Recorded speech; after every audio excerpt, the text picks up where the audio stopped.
eso es lo que le queremos presentar el día de hoy. Una nueva forma de interpretar los valores que nosotros estamos midiendo en el agua. Eh, Vamos a topar tres temas importantes como son el pH, el ORP, la temperatura del agua y el nuevo dispositivo que lo va a hablar más adelante el ingeniero Emanuel. Y no me quiero alargar mucho en el tema del pH porque ya lo explicó muy bien el ingeniero Elías. Sin embargo, siempre recordarles que el agua es el doble del consumo del alimento, ¿sí? Nosotros sabemos que el 71% del planeta es agua y de eso apenas el 1% es agua potable. Es lastimoso el porcentaje que nosotros tenemos de agua disponible, pero es con lo que tenemos que trabajar. Algo que se menciona siempre es que ya en los manuales de crianza se puede ver, ¿no? Que se sugieren valores de sólidos totales, en el valor del potasio, del calcio, que son bastante interesantes para el tema de dureza, que juega un rol muy importante en las obstrucciones de los niples, de las tuberías, etcétera. En los pHs, que incluso ya se han modificado porque antes se podía manejar un rango entre 6.5 hasta 8 de pH y ahora ya, como ven acá ustedes, ya se baja el pH a rangos ácidos por el sistema digestivo de las aves, como lo explicó el ingeniero. Y también ya ingresan valores como el ORP también a tomarse en cuenta dentro de los manuales, si es que nosotros obviamente ocupamos algún tipo de proceso de desinfección a través del cloro. Recordemos también que hay muchas enfermedades que se transmiten a través del agua, dentro de lo que son bacterianas, también pueden ser virales. Es un tema que no lo vamos a topar, pero que siempre es importante saber que el agua es un vehículo transmisor de enfermedades, así como también de nutrientes, ¿no? Acá pueden ver en esta diapositiva cómo la salmonela sobrevive en el agua 16 días o coli puede estar hasta 26 días. Si nosotros no tenemos algún tipo de tratamiento de desinfección en el agua, corremos el riesgo de que nuestras aves sufran consecuencias a nivel de falta de rendimientos nutricionales, ganancia de peso, la conformación, el índice de conversión alimenticia. Entonces es importante que nosotros mantengamos el agua desinfectada. Y aparte de mantener el agua desinfectada, lo que ahora es relevante es conocer esos datos, ¿no? Acá ustedes pueden ver uno de en el manual de SENASA, los valores recomendados para el agua de las aves. Y algo que es importante es que nosotros debemos aprender a hacer un análisis en campo. En este análisis de campo nosotros vamos a poder medir las variables que nos interesa y a través de esa medición vamos a poder controlar lo que queremos y lo que no queremos mejorar. Entonces es importante que la gente ya se vaya adecuando también a hacer un análisis del agua, ¿no? Con equipos portátiles que ya existen en el mercado, los cuales te van a dar los rangos de pH, de dureza, de cloro, de ORP, y de esta manera permitirte tomar decisiones mucho más rápidas, ¿no? Algunas de las variables que nosotros sugerimos siempre que se deben controlar en el agua, bueno, pues son el pH, la temperatura, el ORP, el cloro, la dureza, y generalmente el cloro ya viene muy de la mano con el ORP porque es un oxidante. Entonces ya más adelante les vamos a explicar un poco más acerca de ese tema. Eh, ¿Cómo influye el pH en el sistema digestivo de las aves? Y bueno, ustedes pueden observar acá que el rango de pH va entre 0 a 14, siendo de 0 a 6 el pH ácido, 7 neutro y de 8 a 14 un pH alcalino. Entonces, dependiendo del tipo de pH que nosotros tengamos, vamos a influir directamente en el sistema digestivo de las aves, como ya lo mencionó el ingeniero. No me voy a detener en eso porque es un tema que ya lo revisamos. Nada más mencionarles que existen acidificantes de tipo orgánico o inorgánico que ayudan o contribuyen para estos procesos, ¿no? Eh, Hay que tomar en cuenta el tema de la alcalinidad, que es muy importante el momento en el que nosotros vamos a iniciar un tratamiento de desinfección de agua. Generalmente las aguas que se pueden observar acá a nivel de Perú, en todo lo que es el litoral, y son bastante duras, entre rangos de 180 hasta 500, 700 ppm de dureza, y en en las zonas de la selva se puede manejar un rango mucho más ácido, 6, 6.5. Entonces, es muy variable este tema, y lo importante es que nosotros conozcamos el tipo de pH que tenemos en nuestra agua para de esta manera poder nosotros implementar un proceso de desinfección adecuado. Incluso los acidificantes nos ayudan en procesos de digestión de la proteína, del calcio y de fósforo, ayuda a mejorar los rendimientos de las aves, ¿no? Complementamos la acidificación del alimento porque recuerden que el 25% aproximado de la síntesis diaria de proteínas se secreta en el intestino y el tracto gastrointestinal consume el 20% de la energía de la dieta, ¿no? Es importante también saber que el acidificante ayuda a controlar procesos a detener el crecimiento de bacterias como coli, campylobacter o salmonella, que son los principales problemas sanitarios que se encuentran a nivel del mercado avícola hoy en día, ¿sí? Y algo que es bastante importante también es que siempre hay que mantener el pH ácido como dijo el ingeniero, ¿no? Acá ustedes pueden ver cómo van coli, salmonella y clostridium. Mientras más ácido es el pH, menor es su crecimiento. Entonces, ¿de qué manera nosotros, al tener un control o un monitoreo de esta agua en tiempo real, podemos nosotros modificar el rango el rango o dosis de acidificante, la dosis de cloro, y de esta manera vamos a ser mucho más eficientes? Acá también podemos ver los diferentes tipos de acidificantes orgánicos e inorgánicos que suelen utilizarse en la cadena avícola y que actúan sobre bacterias, sobre algas, sobre mohos, y que definitivamente es importante ya introducirlos dentro del manejo del agua. No solamente hacer un proceso de desinfección con cloro, sino también ya observar que el intestino tiene varias funciones y que necesitamos un sistema, un tipo de pH ácido, ¿no? Acá pueden ver ustedes también cómo la vellosidad del agua, la vellosidad de las asas intestinales sin agua y sin alimento no se desarrollan, pero al tener agua y alimento a las 24 horas de eclosión del pollito, miren cómo es el desarrollo de las vellosidades intestinales. Entonces eso es muy importante, muy importante para el desarrollo del pollito, ¿no? Ahora en día también existen programas de acidificación en todo lo que son ponedoras o reproductoras. Se puede utilizar una acidificación con ácidos orgánicos desde el quinto hasta el 15º día de edad, después en el momento de la prepostura o el traslado, y también en el pic de postura, y una vez cada 10 semanas en la época ya de adultez de las gallinas. Incluso en el tema de la acidificación, también en pollos de carne podemos hacer una acidificación constante o un proceso de intervalos entre el quinto al 21 día a los 21 días de producción y los últimos 3 días antes del sacrificio. Estaba escuchando una charla anteriormente sobre agua el día de hoy, en la cual mencionan que es una charla, es un manejo ya típico los últimos 3 días antes del sacrificio, acidificar con ácidos orgánicos para bajar los niveles de salmonela, de campylobacter o de coli en el sistema digestivo de las aves. Ya un poco avanzando con el tema del ORP, que está muy aunado o muy unido con el tema del cloro. Porque el potencial de óxido de reducción es una forma de medir la energía química de un electrodo, convirtiéndola a través de los milivolts. El ORP es una reacción oxidante o reductora de una sustancia química. En este caso, cuando nosotros estamos midiendo ORP, estamos midiendo la reacción química que se está produciendo en el agua. Entonces, el cloro en un rango ácido, ustedes ya lo conocen, en un rango ácido, forma ácido hipocloroso.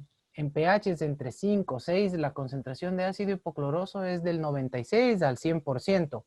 Podemos formar también desinfección en pHs altos, pero ya corremos el riesgo de que hayan efectos de incrustaciones de las tuberías, puede haber también problemas a nivel de asimilación de los nutrientes por el agua muy alcalina de las aves. Entonces, lo importante es que siempre se mantenga en el rango ácido y que eso contribuya también o va de la mano con el sistema digestivo de las aves, ¿no? Acá ustedes pueden ver también que en la medida del ORP por encima de los 650 milivolts mata bacterias en menos de 10 a 20 segundos. Salmonella necesita más o menos 21 minutos para reproducirse. Entonces, nosotros nos aseguramos de cierta forma matar esas bacterias, eliminarlas, manteniendo una calidad de agua constante, ¿no? Miren que el oxígeno que se genera a través de la unión del cloro, del ácido hipocloroso, hace que se eleve los niveles del ORP, del oxidante, y esto daña las bacterias y las proteínas, y de esta manera elimina los patógenos, que se encuentran en el agua. Las reacciones de oxidación son una función necesaria del sistema inmunológico incluso, y esto se utiliza para la reacción de oxidación y despojamos de esta manera las bacterias y otros invasores con el fin del crecimiento, impedir el crecimiento de la infección dentro del cuerpo, ¿no? Algo que también ya se ha estudiado y que esto fue gracias a un consultor externo, nos explicó un poco acerca de cómo el citocromo P450, que es una proteína que conduce el oxígeno a través de la hemoglobina, la cual está en el complejo enzimático de los electrones, cuando tiene rangos de ORP entre 820 y 850 milivolts, inicia su proceso de funcionabilidad. Si nosotros tenemos en un agua de bebida ácida, en la mezcla con ácidos orgánicos o inorgánicos, las células se activan violentamente y de esta forma ayudan a eliminar las bacterias en segundos, ¿no? Entonces, es importante, y ya vamos conociendo más a detalle todo este tema del ORP y del pH, ¿no? Incluso en los manuales actuales ya se sugiere medir, como les presentamos en una diapositiva anterior, también el ORP, ¿no? Y el pH, que son importantes. No mencionarles a Susan Watkins o Mario Pence, que son unos estudiados en el tema del agua, los cuales nos mencionan acá. Por ejemplo, Susan Watkins dice que con el ORP lo que vamos a medir es la concentración, o sea, la energía del ácido hipocloroso. El ácido hipocloroso, recuerden que se forma en un rango entre 5 a 6.5 de pH. Rangos mucho más ácidos eliminan también la cantidad del ácido hipocloroso, lo inactivan, ya se queda como ion cloro. Entonces, siempre hay que manejar los rangos de pH y también las mediciones que nosotros tenemos, saberlas interpretar de una manera efectiva. Un producto químico oxidante capta electrones de la membrana celular de los microorganismos, lo que desestabiliza, provocando la destrucción de los mismos, ¿no? Lo que menciona Mario Pence. Y finalmente, un tema que también es importante es topar acerca de la temperatura del agua y el efecto en la condición corporal del ave. Porque si nosotros tenemos una adecuada temperatura, recuerden que el pollo come porque bebe. Entonces, si nosotros tenemos una temperatura ideal de agua, vamos a estimular el consumo de alimento, que es lo que queremos, la ganancia de peso y la transformación en carne, ¿no? Entonces, en relación a la temperatura de la ingesta de agua, se incrementa entre 6 a 7% por cada grado centígrado sobre los 21 grados centígrados. Y la temperatura del agua que consumen las aves está sujeta a la influencia directa de la temperatura interna del galpón, del tipo de instalaciones que nosotros tengamos y también de las condiciones de los tanques de suministro, desde el tanque principal hasta los tanques elevados que se suelen construir en las granjas, y de la calidad interna de las tuberías que nosotros tengamos, puede ser PVC, cobre, etcétera, ¿no? Y algo que también es importante topar es que las papilas gustativas de las aves, si bien es cierto, son pocas, son más alrededor de 314 en relación con la del perro, que es 1700, o la del cerdo, que es de casi 20,000, igual la poca cantidad de papilas gustativas que tiene el ave influencian de una manera directa en el consumo de su agua, ¿no? Eh, hay que también tomar en cuenta que hay factores importantes que intervienen en el consumo del agua, como es la genética, la edad del animal, el sexo, la temperatura del medio ambiente y, por supuesto, la temperatura del agua. Hay factores como la humedad relativa y la composición nutricional de los alimentos que juegan el rol importante dentro de lo que es el consumo de agua. ¿Y por qué topamos estos temas? Porque también es importante evaluar el consumo que tenemos en nuestra granja. Si nosotros tenemos un contador de caudal, un contador de consumo de agua, también vamos a poder controlar si es que el agua que nuestras aves están bebiendo es la adecuada, si bajaron los niveles de consumo, si se elevaron, por qué razón fue, si la temperatura estuvo muy elevada o muy baja, ¿no? Entonces, eso hay que tomar muy en cuenta. Recuerden también que el cloro es pH dependiente y temperatura dependiente. Entonces, en temperaturas ambientales normales y bajo un proceso adecuado de manejo del cloro, se puede efectivizar la desinfección del mismo. Yo escuchaba ahora que, por ejemplo, podemos tener 6 o 7 ppm de cloro con un pH de 8 y vamos a tener un buen ORP, pero si nosotros acidificamos el agua en un pH de 5, 5.5 con 2 ppm de cloro, vamos a llegar a la misma concentración de ORP e incluso efectivizar los procesos y reducir costos, ¿no?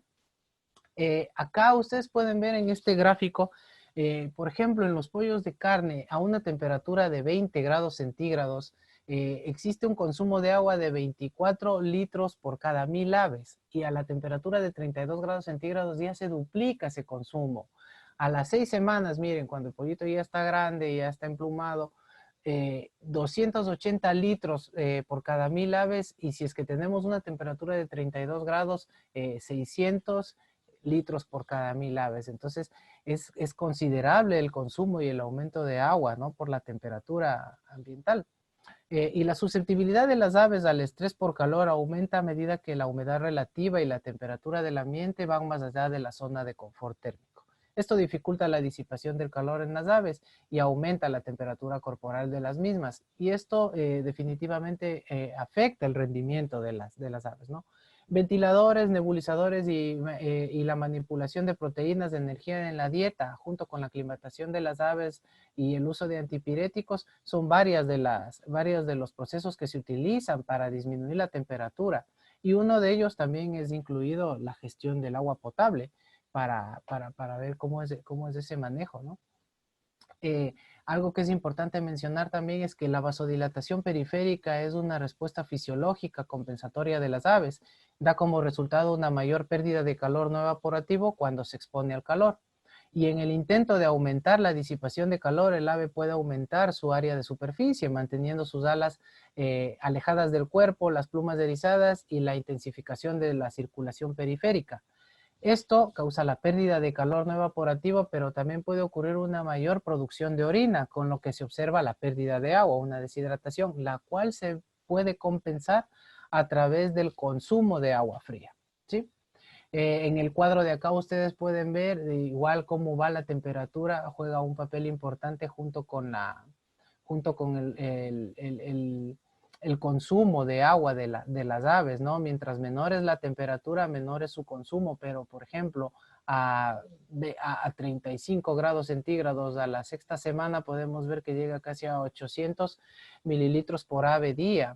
No es lo mismo que a 20 grados, que solamente son 200 mililitros por ave día y el productor nos va a agradecer si consume solamente esa cantidad de agua, porque se ahorra bastante costo. Y para finalizar, algo que también les podemos nosotros mencionar sobre este tema del agua es, bueno, cómo se encuentran las tuberías internamente. La presencia de materia orgánica, la presencia de un caudal bajo, temperaturas elevadas dentro del galpón, calentamiento de la tubería interna, hace que se formen materia orgánica en el interior, lo cual afecta directamente a los acidificantes o al tipo de desinfectante que nosotros estemos utilizando en el agua, ¿no? Esto es un video grabado en una de las granjas de uno de nuestros clientes donde había un problema, no llegaban los niveles de ORP a lo deseado. Y bueno, cuando ingresamos con la cámara pudimos ver cómo estaba su línea interna. Entonces hay que tomar muy en cuenta siempre también las características de las tuberías, ¿no? Y para cerrar ya mi tema y darle paso al ingeniero Emanuel, vamos a hablar un poco acerca, introducirles en lo que ya estamos hablando del agua en la industria 4.0. La integración de las tecnologías de la electrónica, la información y las comunicaciones en los procesos productivos mejoran los niveles de automatización y la industria se vuelve más inteligente. Varias empresas del sector ya están innovando, implementando sus sistemas para un control de calidad de agua en tiempo real. Hemos puesto diapositivas como estas porque realmente estamos en un proceso de inicio, estamos construyendo las bases para lo que es una industria o inmiscuyéndonos en lo que es la industria 4.0. Miren cómo eran los tiempos de antes, cómo cambiaron ahora. Todo tenemos dentro de nuestros dispositivos, en nuestros smartphones. Ya no necesitamos tantos materiales o tantos dispositivos. En uno solo podemos encontrar toda esta gama de información que ya la tenemos a disposición nuestra, ¿no? Y es bastante importante también ver que la gente de la avicultura también se está inmiscuyendo en el tema. No debemos esperar, como dice Mario Penza, al final de la campaña para saber cómo me fue. Nosotros tenemos que saber el día de mañana cómo nos fue hoy. Si bien es cierto, esta cuarta etapa de la industria 4.0 o la revolución industrial, bueno, tiene avances tecnológicos y incluye lo que es la robótica, inteligencia artificial, la cadena de bloques, nanotecnología, el Internet de las cosas, la impresión en 3D y vehículos autónomos.